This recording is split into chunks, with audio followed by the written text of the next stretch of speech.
please have your attention. Please have your tickets in hand before you board the plane. Thank you.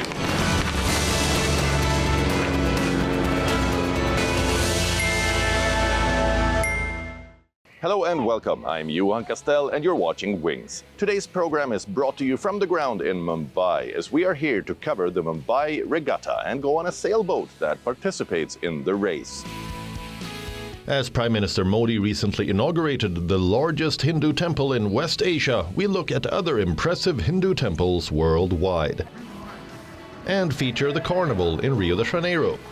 And show you how popular tourist destinations grapple with a tourism boom.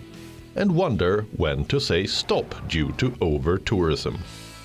We are in Mumbai for an exciting adventure in the harbour. The annual Mumbai Regatta is here and we've come to take part in the sailing race. Let us show you how we took part in the event.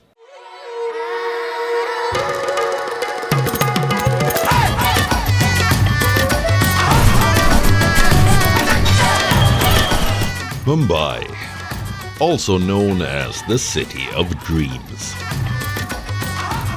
This is one of India's most populous cities and is surrounded by water on three sides.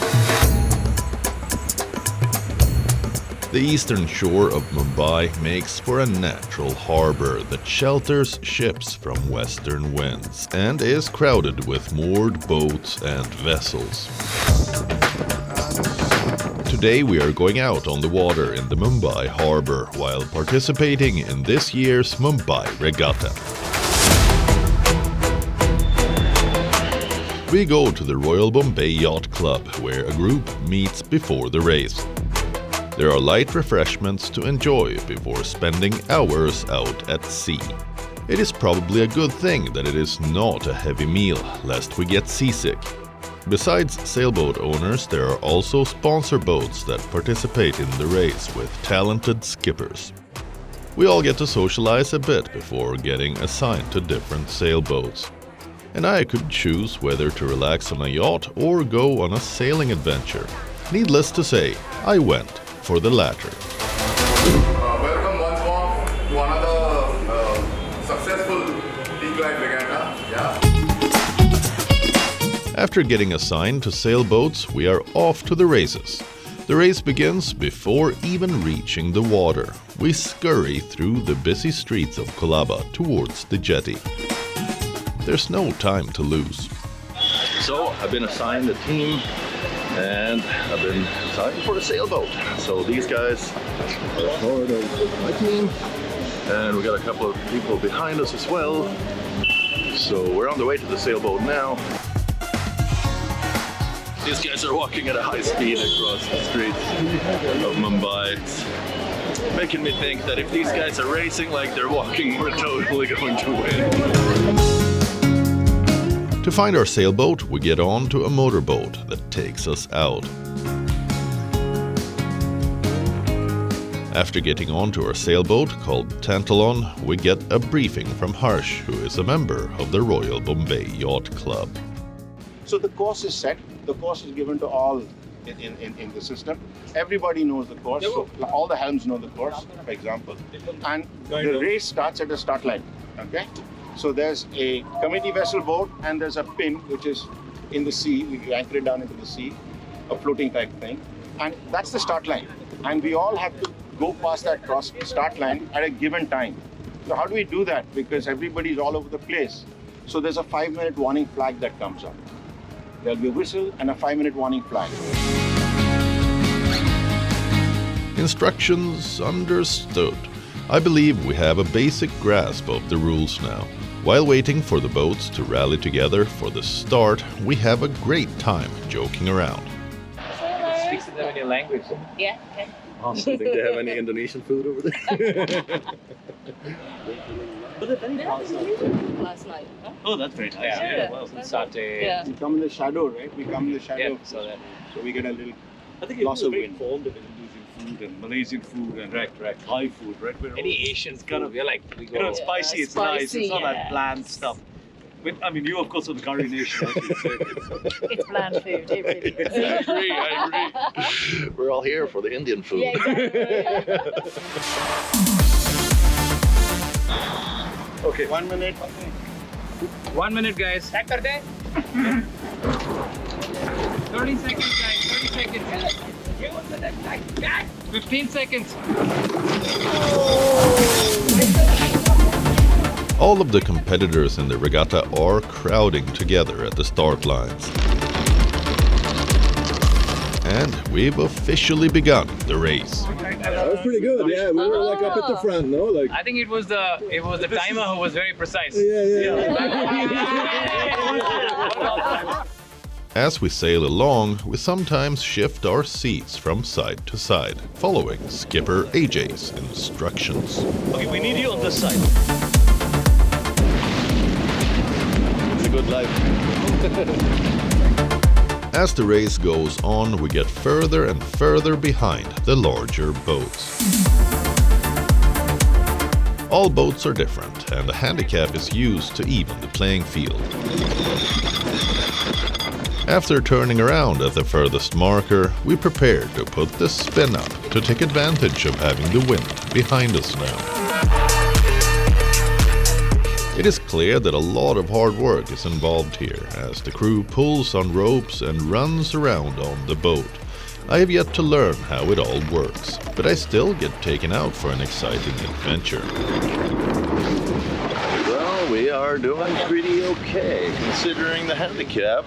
We're apparently in a pretty good position, although it looks like we are last in absolute terms.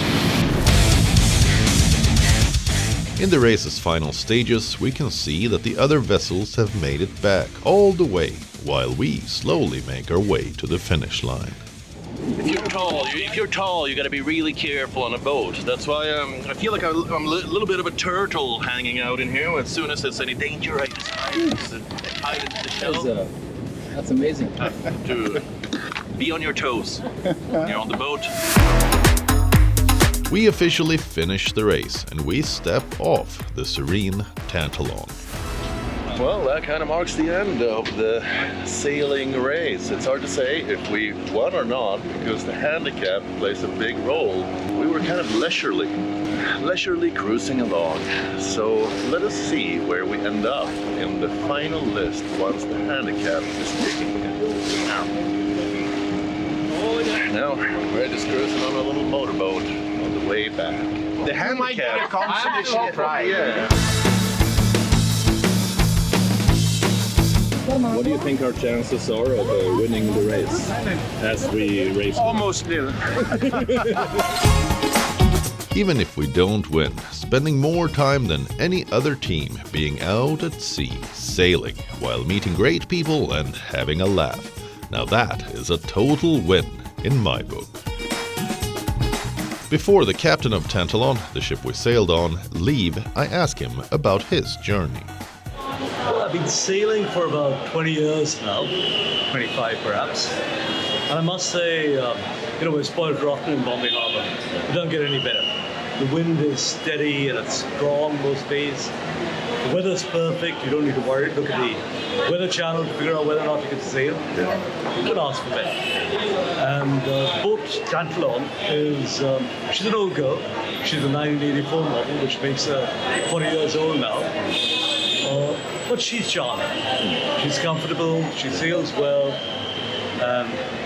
Frankly, I think it's the most fun you can have with your clothes on. Yeah. The community feeling is strong at the Bombay Yacht Club. A lot of its members are passionate about the sport. As we stepped inside, they celebrated the winning teams. And after seeing how vast and modern the winning boats were, it is no surprise they reached the finish line first.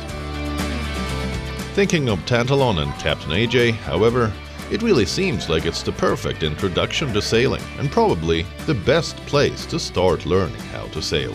And if I ever had a chance to come back and learn how to sail, I'd jump at the opportunity.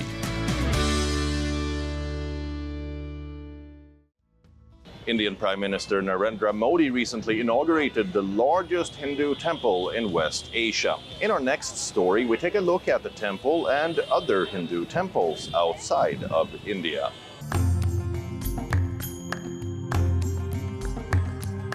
The United Arab Emirates is home to around 3.5 million Indians.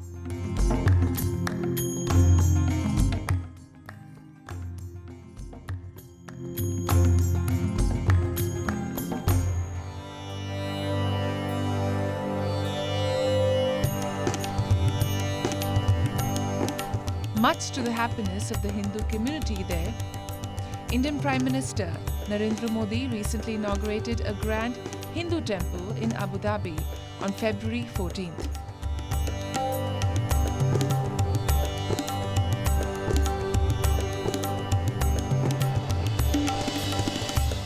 PM Modi was in the UAE on a two-day official visit. The final highlight of this trip was the temple's opening.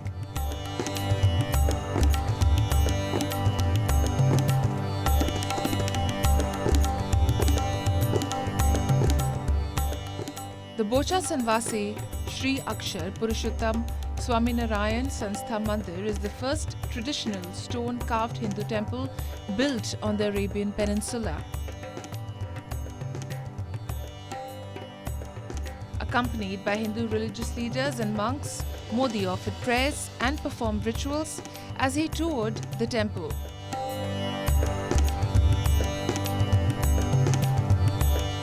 The temple boasts a stunning architectural design that is both traditional and aesthetic.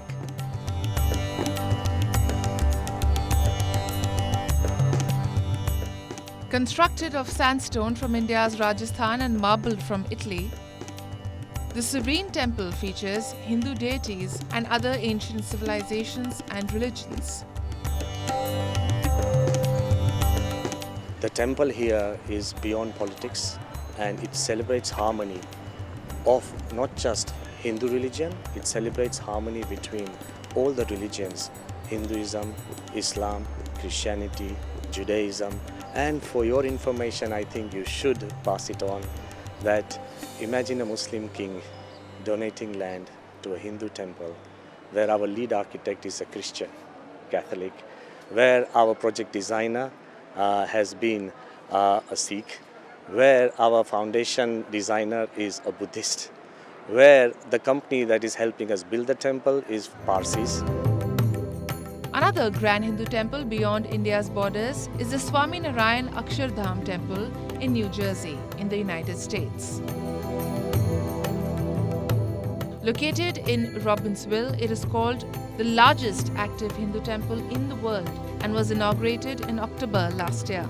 The unique Hindu temple has been designed according to ancient Hindu scriptures. It boasts 10,000 figures and carvings of Indian musical instruments and dance forms.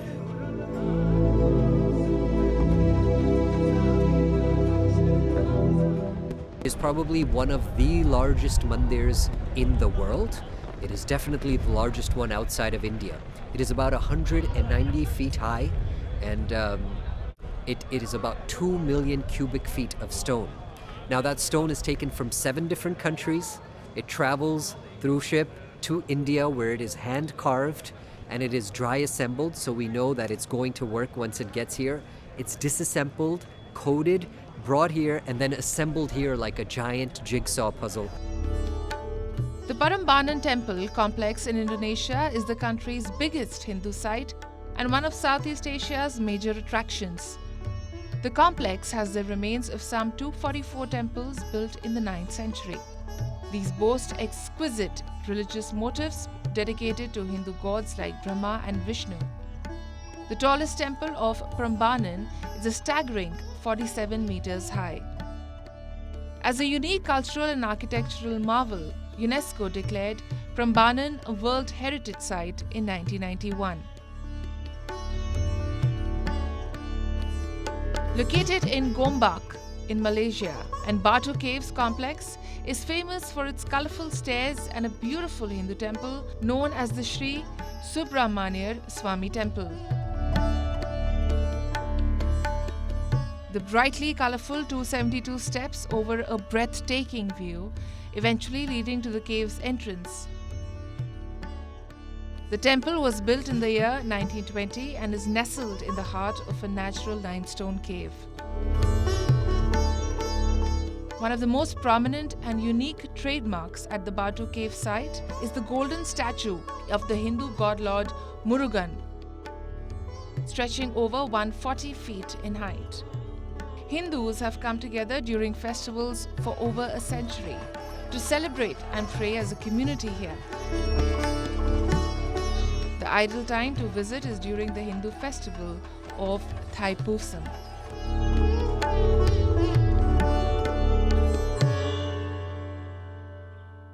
The famous Rio de Janeiro Carnival recently concluded.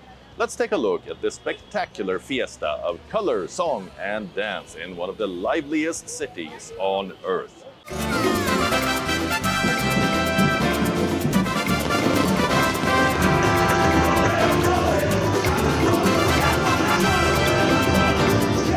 This is the Rio Carnival 2024. The world's biggest carnival bash that gripped the city of Rio de Janeiro in Brazil.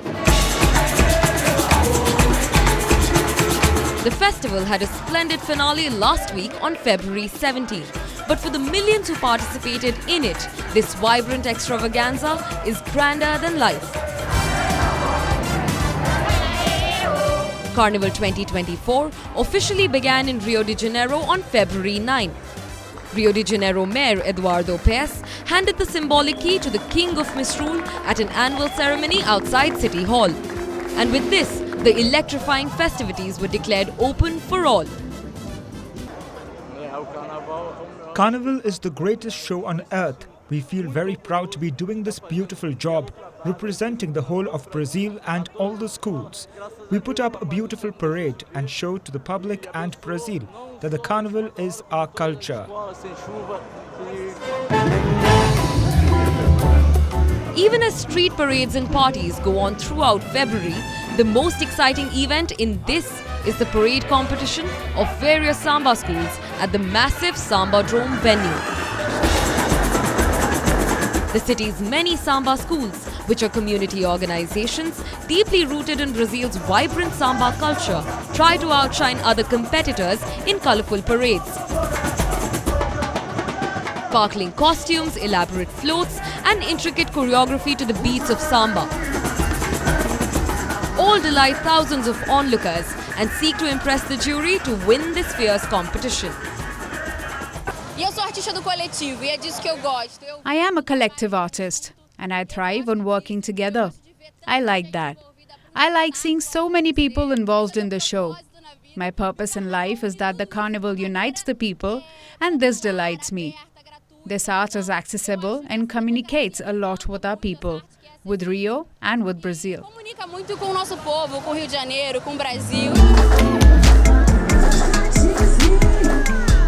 This year, the Rio Carnival received its largest ever cash injection from the state government at $12.5 million. As per official projections, the carnival is expected to bring in around $1 billion to the local economy and boost the entire country's economy by a whopping $1.8 billion. Bidding farewell to this splendid festival, we suggest that you make your plans for Rio Carnival 2025. Most tourism destinations around the world want more tourists to come and visit. With a busier season comes more income, but not everybody is happy with thronging crowds of people. Now, some tourist destinations are grappling with a tourism boom and are wondering when to say stop. Le cassoulet, le ballon Beaujolais, oh là, c'est la France. La bouillabaisse, la yoline andouillette, oh là là. As winter slowly wanes away, skiers are flocking to high-altitude resorts for lack of snow lower down. And for some snowy spots like Alpe d'Huez in southeastern France, they might be fast approaching their breaking point. The small scenic resort, located at an altitude of 1,800 meters, is completely packed with tourists. Over 25,000 skiers are enjoying winter here. One can find long queues of skiers at ski lifts on Pic Blanc mountain. You may have to wait up to 45 minutes to reach the mountain summit. The reason behind this is the arrival of spring. higher temperatures are melting away the snow cover at other ski areas, like the Southern Alps, and diverting traffic to Alpe d'Huez and idyllic resorts now feels concerned for its long-term survival.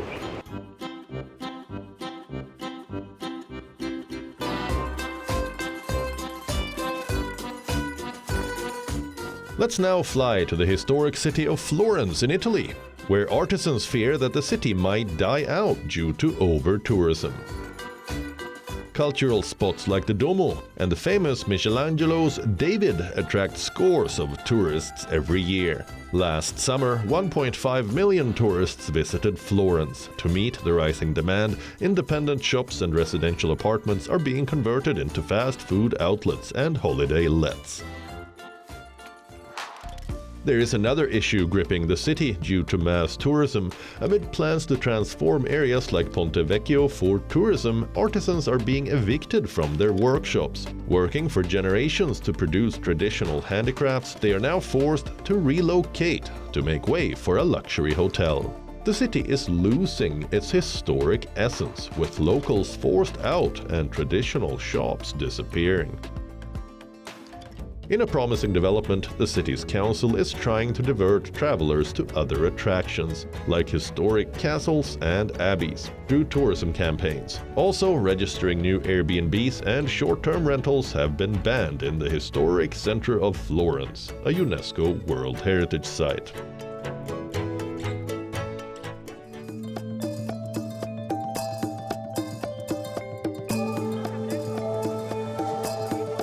Luang Prabang, Laos UNESCO World Heritage Site, welcomed almost 800,000 visitors last year, with hopes to attract more than 3 million tourists by this year's end. Even though the country's economy benefits from this surge, locals fear how this alters the cultural traditions.